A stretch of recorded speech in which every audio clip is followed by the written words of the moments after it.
In today's episode, you will hear from Jaryd Krause, who took his knowledge of buying online businesses and turned it into a very successful online course program. You will also learn how purchasing an already established business can save you time and money, the methods he used to take major leaps in his own business, and how he was able to automate the sales process while growing his revenue at the same time. And now, on with the show. Welcome to the Online Course Igniter podcast, where you'll hear from successful course creators and how they were able to turn their passion into a thriving online business empire. Hello, everyone. Thanks for tuning in. Today, we have Jaryd Krause with Buying Online Businesses, and he teaches people how to buy websites that are already making money and how to grow and scale them. So how are you doing today, Jaryd? Really good. Thank you so much for having me on, Jeremy. Yeah, we're excited to have you and excited to dive deep into your business. So how did you get started with online business in the first place? Let's go ahead and hear a little bit about your story and where you've come from. Originally, I'm a plumber. So I've been plumbing for about 10 years and since I was still at school and I ended up really hating it. I worked my way up on the job site and become a site supervisor and all that sort of stuff. But I was working big hours and I was just disgusted in the lifestyle. So I turned to a lot of drinking and not a healthy lifestyle at all. And so I decided to go traveling. I'd quit my job, go traveling, and then come home broke and then save up money, go traveling again. And on one of my trips, I was away for about almost a year and a half, and I realized that I didn't want to go back to my life and not just my job. I didn't want to go back to how I was living. And so I worked out I needed a goal. And I was living in Egypt at the time. I was teaching people to scuba dive. I was a dive master. And I jumped on the internet and I realized I wanted to keep traveling. So I jumped on the internet and I typed in how to travel the world and make money online. And that's just snowballed into a big, massive thing where I started a travel blog and started website businesses and realized that it's really hard to start a website business. It's actually, back then it was even easier. Now it's even harder because there's so much competition. You need, people say it's cheap, easy, and free and can be done overnight. But the reality is 90% of startups fail. And I struggled through that period. And I came across that stat, and then I realized, well, if 90% of these startups fail, why don't I go away and buy a website business that's past that 90% failure rate and just run it? Because I knew how to run businesses. I knew a lot about business, just wasn't great at starting them. And then I typed in and found some places I could go buy website businesses, and different website brokers popped up, and I bought 1, 2, 3. People started asking me to teach them how to do it. And then that's how I created my course and started helping people replace their income.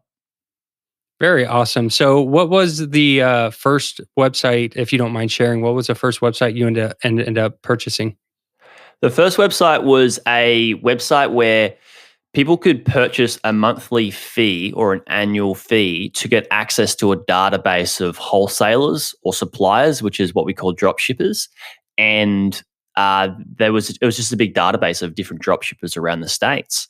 And then I bought that one, started blogging, grew its SEO a little bit, changed a few things around, and got a good return back on it. It was a good start.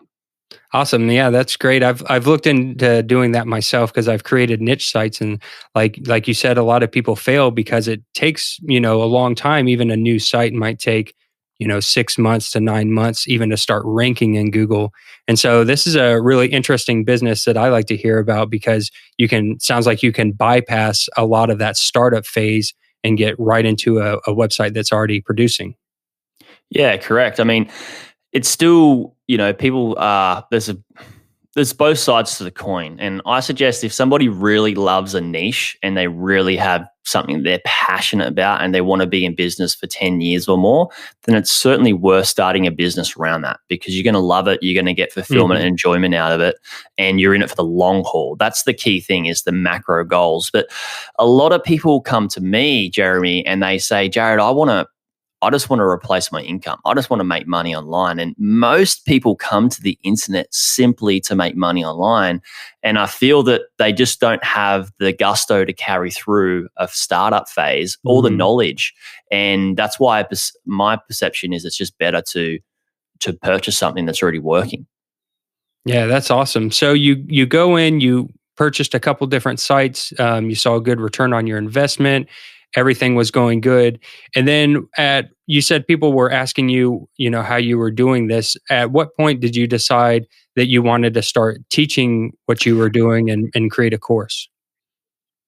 Yeah, so I got invited to a business retreat in Thailand, and I wasn't a speaker or anything like that. I was just an attendee, and I already owned two business. I think I owned two businesses at the time, and I bought them and scaled them up, and I got quite a good return on one of them. I think it was 100% return on investment in 7 months from my second business, and at that retreat. He went for 4 days, and we were out and about doing fun things, activities, and then in the seminar room. And a lot of people started, you get to know people and network. And everybody, after hearing my story and learning a bit about what I was doing, is they kind of started asking me to jump up on stage and start teaching. And I thought, well, it's not really my stage. It's not really my time. And I was quite young at the time as well, and I wasn't as confident as I am now in teaching. And so then I kept traveling after that for another, year. And a lot of people, after hearing my story, they just wanted me to just sit down with them and teach them how to do it. And so on my travels, I was surfing in Mexico, and I stayed there for, I think it was about 6 months. And I just designed this course on how to buy website businesses. And I decided when I get home, I'll give it to people for free to test it out as a beta. And that's what really made me want to start teaching, is because I really saw a need that people wanted this. Yeah, that sounds great because that's where a lot of people fail is they go out and they try to create the course first of something that they have interest in, but they don't find out if people actually want that information. So it sounds like you did a good job of making sure that it was something people were really asking for and wanting before you went out and made it. Yeah, that's the hard thing, isn't it? And this is the same with a startup. Well, creating a course is starting a business too, and you can definitely do it. And I suggest if you're going to do it, be really passionate about it and be in it for a long time, and you're going to have more success. But also, really see if there's a market there for what you're going to create before you go away and just create something that people may not purchase. That's a great point, Jeremy. Correct. So you decided to sit down and create this course. What was that process like in the very beginning when you went from you had absolutely nothing to an idea and you decided, okay, I want to sit down and I want to create this course. What was it like? How'd you go about that? What were you feeling and how did you end up creating that course? Well, I was really excited to just teach everybody what I knew. And I just didn't know how to structure it. I didn't know how to do it. And it got frustrating with me. I got frustrated with myself trying to reverse engineer my process to find websites, do due diligence, make sure they're good investments and buy them and all that sort of stuff. And then I stopped for a while, and I think it might have been a week, and just thought on it and came back to something I learned about, creating a book and writing a book and creating a skeleton for that book. And that's what I decided to do with the structure of the course that I created. Is I went out and thought, all right, I need X amount of modules, or I just need some modules. And then within each module, I need a lesson. And then I just built a skeleton. And then once I had the skeleton, it was very simple to just go away and create the content, because I was just focusing, and focus is the key word here for everybody listening. I was just focusing particularly on what people needed to know about that specific lesson, or about that thing that I was teaching in each lesson. So I just went and I created lesson by lesson each day. And then I went through and I edited it, and then edited it again, and I recorded it. And I started to piece it together. So instead of trying to get this big grand idea, putting it to paper, where I got a little frustrated with myself at the start because I needed to reverse engineer how I was going to teach this. Because I had it all in my head, and I know a lot of people listening, and they're like, they've got this information, they know what they've got this sequence, their pattern, their process on how they do things, but they need to reverse engineer it, and the skeleton is just a perfect way to get it out. Oh, yes, definitely. I found a little trick too that I use sometimes when I've created courses in the past. And sometimes I won't even start at the beginning of the course. I will just pick the thing I think I can talk about the easiest, or the most, and I'll just Mm. start there. So sometimes I'll start creating in the middle of a course, just because it'll get the brain working and the juices flowing. So that's a little trick that I found. Sometimes I'll just, pick the thing that interests me the most and get started, because most people have a problem getting started, I think. Wouldn't you say? Yeah, and that's a great thing to mention, is getting those creative juices flowing. Like, it's the same with writing and creating a course. Is that writers say that you just need to write something or anything, and it doesn't need to make sense. It doesn't need to be great. If you just start doing it, then you can, like, definitely those creative juices start flowing, get a bit more creative, and then it will start to make sense over time. Even if you do your first 2 to 3 lessons and it's just, you're like, oh, I don't look good on camera, or this doesn't sound right, then you can just go through and edit it. At least if you've got something there, you've got something to work with. That's right. So you create the skeleton, you start creating the course and building it out, and then you mentioned that you were going to release it for free in the beginning. So how did that process go? Where did you host the course first of all, and then once you decided on who you were going to host it with, what made you decide to put it out for free versus putting a price amount on it? This is a great question. The reason I decided to do it for free was to see if it was A, going to work for other people, and B, to get some case studies and to better sell my course. How I did it was, and I hosted it over Google Hangouts, and I just basically recorded all of the lessons, and I was going to use uh, the recordings with the attendees to have them as my actual lessons. And the quality wasn't as what I had hoped or liked, and it was a bit mumbled and jumbled around, and it was a bit sloppy and messy. So what I did instead is I wrote everything out word for word, and I don't suggest everybody does this, but I wrote everything out word for word, and then I read it off the computer into the camera and created slides and did the lessons separately. Now, why doing it for free? Well, I just wanted to see if it was going to work, and I wanted to get some case studies, and I wanted to get some quick wins. Now, if I was going to do it again, I'd do it very differently. And the reason being is because when you give somebody something for free, they don't value it. Mm. It's like, for example, if I said, Jeremy, there's this book that I just read. It's the most amazing book, and it helped me make, $1 million just yesterday. And if you read this, I guarantee you're going to get the exact same result. Like, I guarantee it. And I give it to you for free.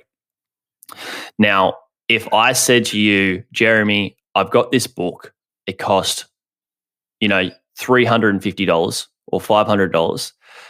It has the ability to make you $1 million in just one day, like I did just yesterday. Now, this is the best book I've ever read in my whole life. Which version are you going to see that's more valuable? The one that has money attached to it rather than it's just free. Like, if I'm giving something for free, people just don't value it. So I gave this away, and people didn't do the work.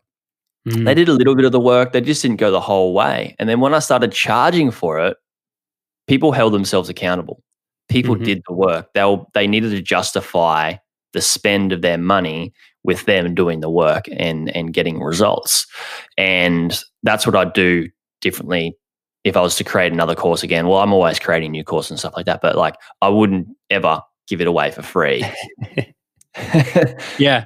Yeah, that's a good point. I've found that myself is this is the great pricing debate that people have, how much do I charge for my course? $12 or $40 or 200 or $1,000. And if you think about what you just said, the higher amount that you charge for your course, you might not get as many people, but I feel like the people that you get are going to be way more dedicated because as you stated, they have more invested into that course.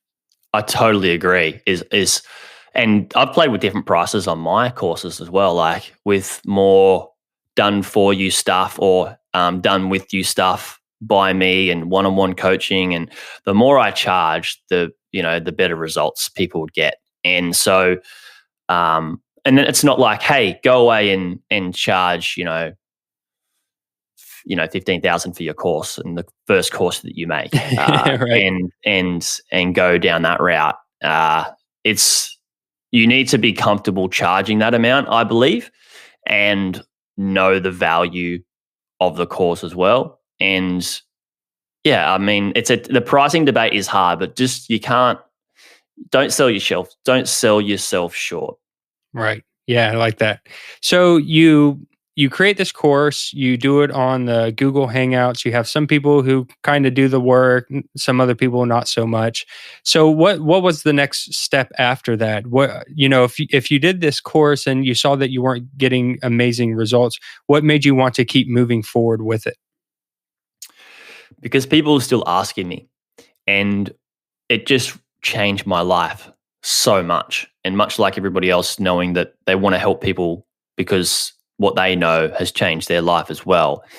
And I just had this feeling that it was going to work and it needed to work. And I was just so passionate about like sharing it with people and making sure I could help people not make mistakes.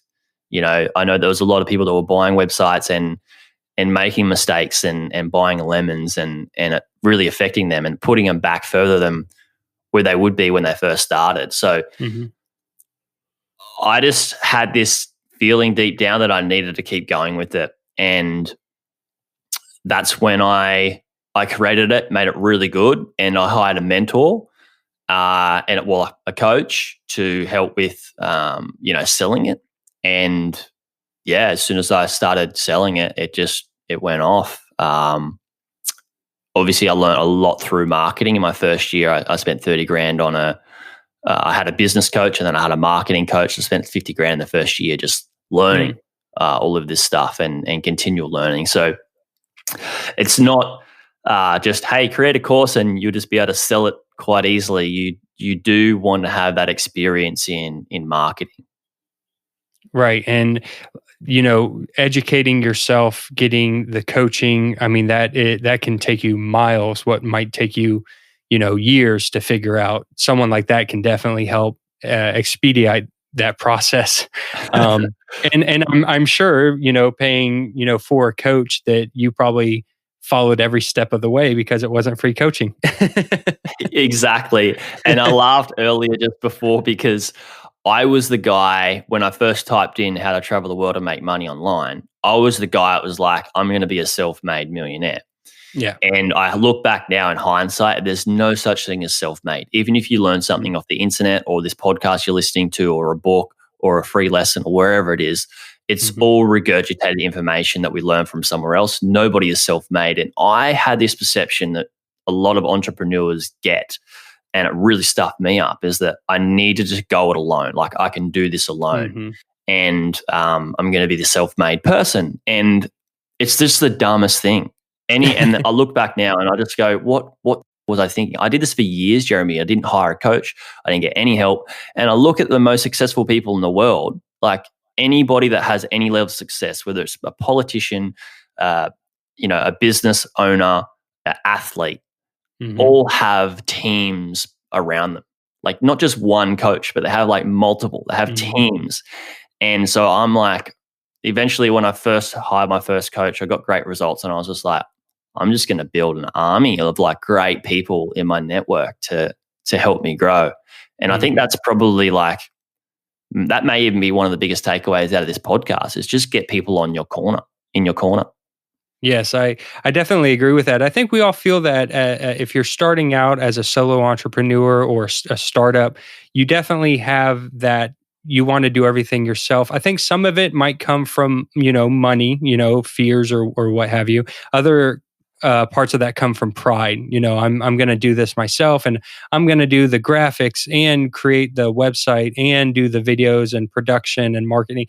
And like you said, the moment that you step out of that role and become more of a business person, an entrepreneur or a leader, you realize that you don't have to do all of those processes. And there's a lot better people out there to do them for you and to help you and teach you along the way.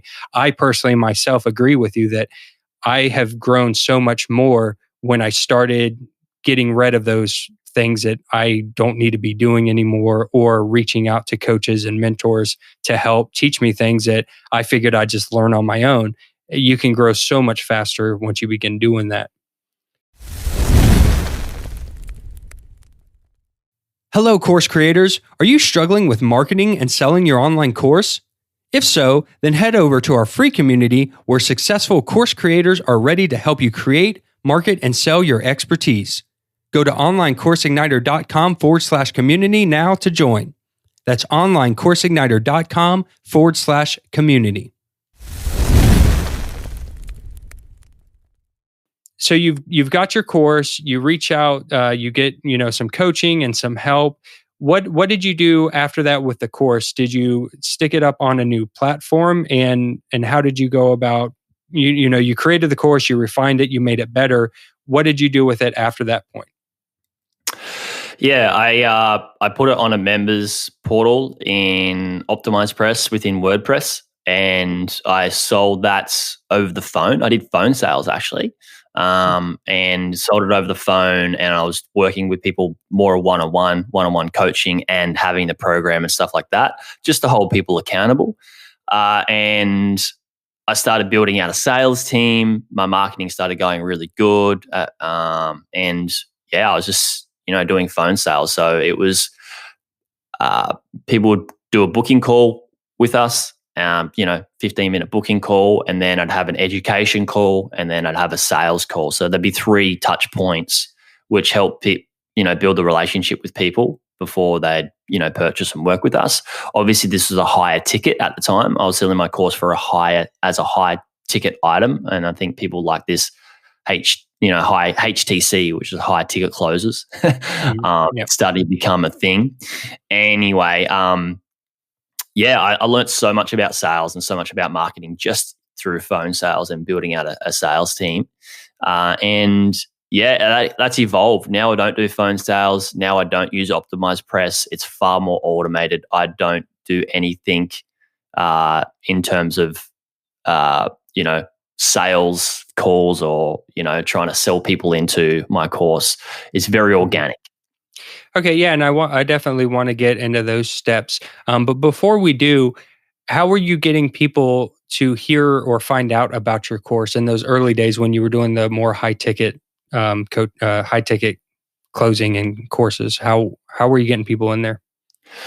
I look back in hindsight, and there's so many things that I'm looking back, I'm just cringing at what I did. I was doing direct response marketing. And so I was doing direct response ads to cold traffic on Facebook. And they would see one ad, and I'd get them to book a call with me or my sales team. And that's how I was getting people on. I'll do that, the first booking call, pre-qualify people, and then those people would go, a portion of those people would go through and do an educational call, and then do a sales call, and then eventually work out to jumping into the program.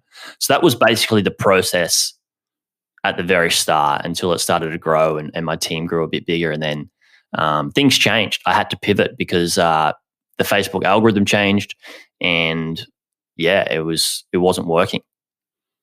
Yeah. And so when you were doing those calls in the beginning, do you feel like those more personal one-on-one calls, the coaching kind of program that you were doing, do you think that it made your course better? Is that something that you would recommend for someone in the beginning so that they can help make their course better? Because it seems like you would be getting some direct feedback from the students that you could use to make your course better in the long run. Would you agree with that? Yeah, that's such a great point. Is knowing who you're working with really helps, because then you can get to not just to help make your course better, but to also help your marketing be better, because you get to learn their wants, needs, fears, frustrations, and desires at a deeper level.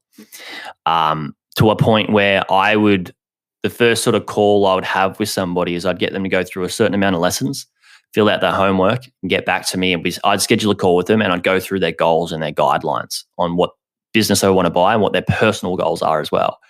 And it really helped me know who I was marketing to. And I was marketing to tradies who was, like plumbers and sparkies in Australia. And I just knew them so well because I was a plumber in Australia. But then I got to know them on a deeper level, because on the job site, nobody talks about their personal stuff.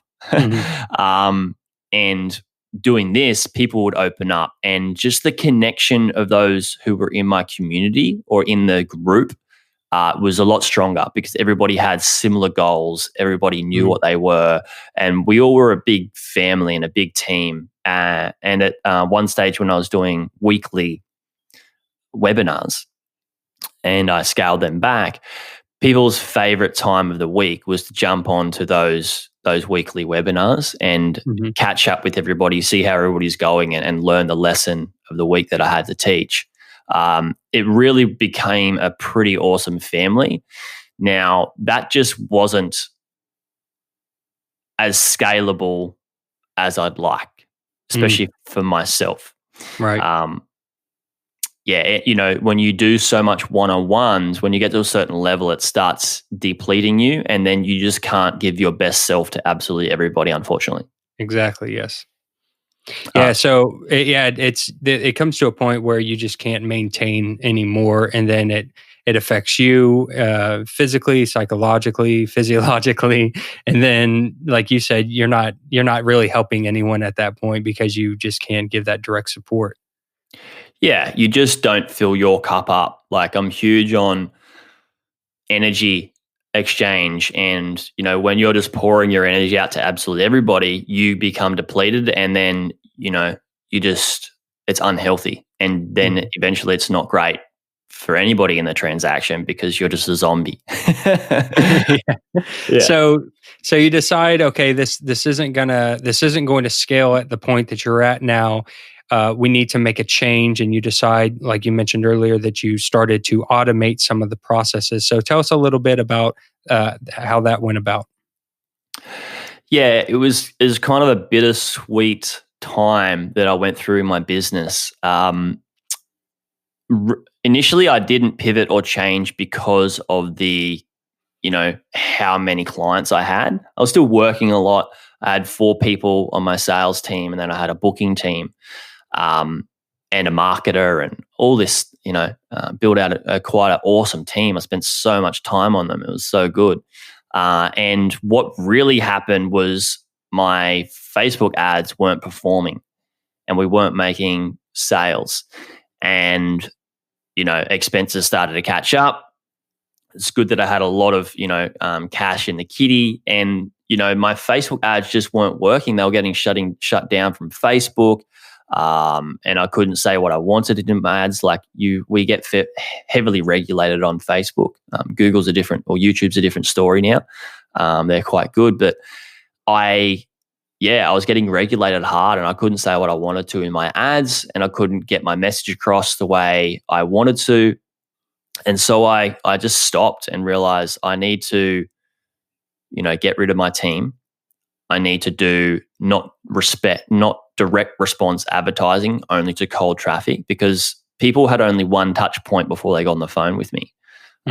There's with marketing now, people are saying you need, anywhere from 12 up to 40 or more touch points before somebody purchases from you. And so I decided to start doing some content marketing, which is where I created my podcast. And then I'd send people from my ads to my podcast, and they just get so much value and so much information, and they were, so easy to to close, and so easier to bring them into the community, into the program, into the course, because I just built such a great relationship with them over that time. And it was just me talking over the podcast. And I think people forget or just don't understand that that's your relationship building there.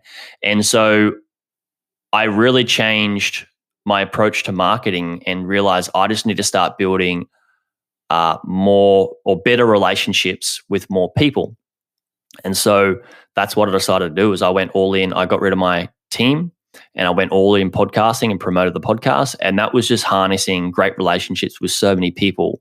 And it doesn't have to be a podcast. It could be a YouTube channel. It could be a blog where people are still spending time on your stuff, on your knowledge, on your content. That's still relationship building. Doesn't matter the form of media. And then I just realized that I don't really need to do sales calls. People, I can just seed my course and seed my stuff throughout my podcast, and people will, eventually want to just jump in and join. And that's what started happening. Is the podcast became the tool. The podcast became the sales machine. Obviously, I've got now I do promote my podcast and then put them through sequences of different advertising campaigns and email marketing campaigns and sales pages and all that sort of stuff.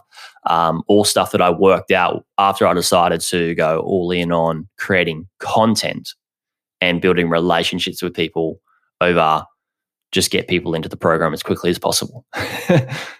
Yeah, that's some great information. Thank you for that. How long would you say that it took from the moment that you made the decision to change to create the podcast? And because when you put something like a new podcast or a new YouTube channel out, it's going to be hard to get traffic, initially. So how long of a lull did you see between the time that you changed out the course and started going more content marketing? What time frame were you looking at there? It was about 2 to 3 months. Okay, cool. Yeah, so not too terribly long. So if anyone's listening, and now's the time to get started, because there is a caveat with that. Yeah, so I had cash reserves. I always make sure that I keep cash reserves within my business to ensure that if something bad happens, I can pay myself a wage and I can pay all my expenses or staff, whatever, and also grow the business a little bit as well. So I didn't put crazy amounts of money in, but I did promote it. I did promote it heavily with organic and a little bit of ads. So yeah, somebody that's starting a YouTube channel or anything like that, I'd suggest putting a little bit of money behind it as well. But so can be a short time frame if you are really dedicated to it. So you were running ads from, I guess Facebook to your podcast? Mm-hmm. Okay, yep. Awesome. Yeah, that's a great way to light a little fuel to the fire, add some fuel to the fire to get it going quickly. So what does that program look like now? At the beginning, you mentioned, it was a more of a high ticket program. It was coaching and more one-on-one. So how does that program look now? It's far cheaper now. It's still very hands-on. So what it is people will pay a monthly fee and they can cancel whenever they want. So it's $100 a month. And they can cancel whenever they want. Everybody that joins, I give them unlimited due diligence reviews. So it's quite tailored to my niche. So they submit businesses that they've done due diligence on, or businesses they've researched, right? And I review them. So I make sure they don't buy a lemon. And I point out things and pitfalls and red flags they need to look out for. And I can either choose to do that with them over Skype or Zoom. That's not a part of the package deal. That's just added bonus, added value. And I love connecting with my community. A lot of the times I do just do them, in a Google Sheet and send it over to them, send it back to them. And we have the community. We have a group where people are posting every single day, asking questions. So the main value that they get is they get direct access to me. So they can email me, they can message me in my membership community in the portal, also in our community group. questions about absolutely anything, buying a business and growing a business. And I'm in there every day. So I'm answering questions every single day. And there's very tailored and specific questions and great values. So people walk away and like, wow, like this is awesome. So um, it's still quite hands-on in the sense that I'm working with them directly, but I don't have to schedule time out. I don't have to do phone calls with them, Mhm. and I don't. It's on my time, and I get back to everybody within 24 hours. But I've got a life. I get to go surfing if I want, however many days off. Like last year, I went and traveled Europe for 5 weeks, and it's the more people that I bring into the community, the more valuable it becomes because everybody else learns from one another. Right. Yeah, and so it's a self-fulfilling course where people just join in, they learn from each other. I've got people that I have awesome friendship groups now that have been friends for over a year outside of they met through my community, and they've bought businesses together, and yeah, it's a really tight niche family. And then I've just got the course where people log in and they can consume the course content. That's awesome. That sounds like a really good strategy. And community is a great way to build a business because you are really helping more people. And like you said, that community aspect just brings so much more to the course itself. People in there might know things that you don't know that they can answer and help each other out. And it's a wonderful thing. I always recommend anyone who creates a course should at least have some kind of community along with it to help those people out. Now, just real quick on the price, you said you reduced the price, and I know that might scare a lot of people. It probably might have freaked you out in the beginning. Did you see a major revenue drop, or did you see your revenue go up because now more people were able to purchase it? What are your feelings about changing that price? Yeah, initially there was a revenue drop. Obviously, I was charging thousands and thousands of dollars. So you got to realize it's a big change. A Mhm. couple of $1,000s for a program as opposed to $100 a month, cancel whenever you want. Yeah. um, Obviously, yes, a lot more. It's a lot more scalable. So I don't spend much time on it, to be honest. It's I'm always working on the business, not in the business, and it's just so low barrier to entry. People can join, they'd be Mhm. like, oh, this isn't actually for me. And they can just leave after 2 months if they want, or 3 months. Mhm. And, it's a good tool for people that even after somebody buys a business, I've got people that have bought business, they stay on and we help them grow them as well. So we've got people that stay for a while and then people that leave. And those people that leave, they're so happy with leaving. Well, not leaving, they're so happy with being a part of the community because they've bought a business, they've scaled it a bit. And anybody that goes to them, I'm all about long term and macro focus. Anybody goes to them and says, hey, how did you do this? I'm sure they're going to refer them to me because it's $100 a month. It's so low barrier to entry. And I'm Right. just going for scale rather than and quantity. And that's really when I took my ego out of it. Like obviously I wanted to build a great business and a big business and I wanted to make a lot of money. But when I put that behind me, is what I really got started for was the fulfillment of me helping and changing people's lives. And this is so low barrier to entry. I can just do this on a bigger scale. And it brings more Nice. fulfillment to me rather than just, hey, I'm putting way more cash in my pocket than, the work I need to do to put in to get it. The the more I get out of I get more out of this business in terms of fulfillment than in terms of cash. I mean, it's a great Right. business, earns good money, but Yeah. the fulfillment is really why I love it. Right. That's amazing. So, where do you see your course and your online business going from here? So I'm always looking at little tweaks. I've got the main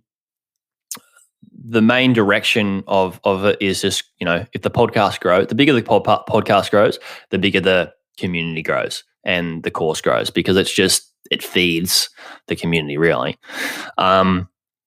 Now there's a few things that I have in play, adding smaller barrier to entry. So like having like a I'm going to maybe create some, and I'm actually going to do that this week, is create an individual lesson that I'll be selling, so people can just taste and test my work and at least log into the membership portal. It could be for $30 just to get one little training, and then upsell into the course. And then I'm going to be upselling into, at the end of this year, I'm bringing out my mastermind that I'll be doing and working with people more directly and more one-on-one. I am missing a little bit of the one-on-one approach, and that's a huge part of the fulfillment that I'm looking for in my business.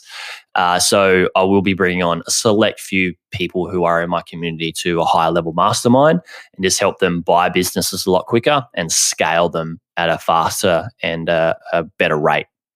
So I'll be adding that in. On top of the community, obviously, there's a lot of people wanting to work with me and just give me money to go buy businesses for them. So I'm building out a fund where people can invest into a fund of a collection of businesses I'll be purchasing and growing and scaling with my team. Oh, nice. But that's separate to the community. There's still people in the community that still want to buy one themselves and still want to invest with us, our fund. But that's kind of the direction it'll be taking over the next coming years. Awesome. Well, Jaryd, I wish you the most success on your business. This has been some great information, and I just really appreciate you coming on the podcast and sharing your experiences with everyone here. I got one final question for you. Someone out there right now is listening, and maybe they haven't even started that course, or maybe they've got the course and it's just not gaining any traction and they don't know how to sell it.